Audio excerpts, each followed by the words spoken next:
আসসালামু আলাইকুম বন্ধুরা, আপনারা ইতিমধ্যে সবাই জানেন বিএনপি চেয়ারপারসন বেগম খালেদা জিয়া আজকে ১০ম দিনের মতো রাজধানীর এভারকেয়ার হাসপাতালে চিকিৎসাধীন অবস্থায় আছেন এবং তার সেই চিকিৎসার খোঁজখবর নেওয়ার জন্য এবং তাকে দেখার জন্য ইতিমধ্যে ৩ বাহিনীর প্রধান সেনাবাহিনী, নৌবাহিনী এবং বিমান বাহিনীর প্রধানগণ ইতিমধ্যেই রাজধানীর এভারকেয়ার হাসপাতালে বেগম খালেদা জিয়াকে দেখার জন্য এবং তার শারীরিক অবস্থা এবং তার চিকিৎসার খোঁজখবর নেওয়ার জন্য ইতিমধ্যেই তারা রাজধানীর এভারকেয়ার হাসপাতালে এসে পৌঁছে গেছেন।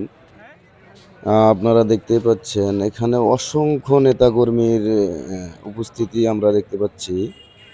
আপনারা দেখতেই পাচ্ছেন এখানে শত শত নেতাকর্মী শুধু একটু বেগম খালেদা জিয়ার খোঁজখবর নেওয়ার জন্য এবং তার চিকিৎসার সর্বশেষ আপডেট নেওয়ার জন্য অসংখ্য নেতাকর্মী এখানে ভিড় করতেছেন।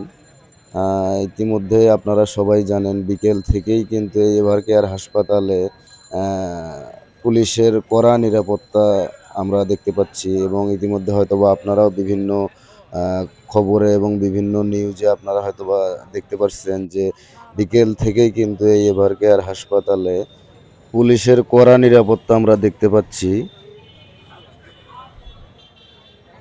ইতিমধ্যেই সেনাবাহিনীর প্রধান রাজধানীর এভারকেয়ার হাসপাতালের ভিতরে অবস্থান করতেছেন।